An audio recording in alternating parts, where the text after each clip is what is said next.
আলোচনা কৰিম কেলছিয়ামৰ অভাৱ শৰীৰত কেনেকৈ পূৰণ কৰিব পাৰি হোম ৰেমেডিৰ সহায়ত তাৰ বিষয়ে। আমি ইয়াৰ আগৰ ভিডিঅ'টোত আলোচনা কৰিছিলোঁ যে কেলছিয়াম কি হয় আৰু কেলছিয়ামৰ অভাৱ হ'লে আমাৰ শৰীৰত কি কি সমস্যা দেখা দিব পাৰে বা কেলছিয়ামৰ অভাৱ কেনেকৈ আমি ঘৰুৱাভাৱে পূৰণ কৰিব পাৰোঁ তাৰ বিষয়ে আলোচনা কৰিছিলোঁ।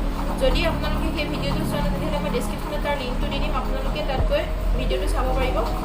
আজি আমি এই ভিডিঅ'টোত কেইটামান কেলছিয়ামৰ হোম ৰেমেডিৰ বিষয়ে আলোচনা কৰিম যিকেইটাৰ সহায়ত আমি শৰীৰত কেলছিয়ামৰ অভাৱ সহজতে দূৰ কৰিব পাৰোঁ।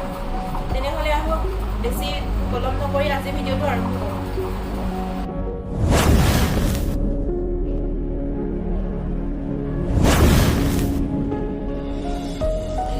চেচামি চিড যিটোক আমি অসমীয়াত তিল বুলি কওঁ, প্ৰতিদিনে আমি 1 চামুচ তিলৰ গুড়ি ব্যৱহাৰ কৰি কেলছিয়ামৰ অভাৱ দূৰ কৰিব পাৰোঁ।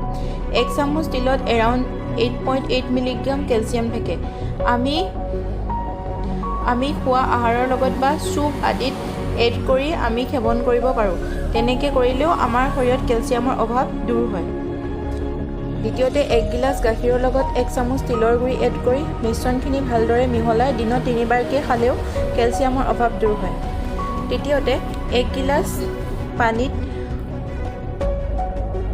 2 টুকুৰা আদা মিহলাই পানীখিনি বইল কৰি ঠাণ্ডা হোৱাৰ পিছত চেকি লৈ সামান্য টেষ্ট অনুযায়ী মৌ মিহলাই খালেও কেলছিয়ামৰ ডেফিচিয়েঞ্চি দূৰ কৰাত সহায় কৰে। দৈত প্ৰচুৰ পৰিমাণে কেলছিয়াম থাকে। দৈ খাব লাগে। 1 বাটি দৈত এপ্ৰক্সিমেট 250 পৰা 300 মিলিগ্ৰাম কেলছিয়াম থাকে।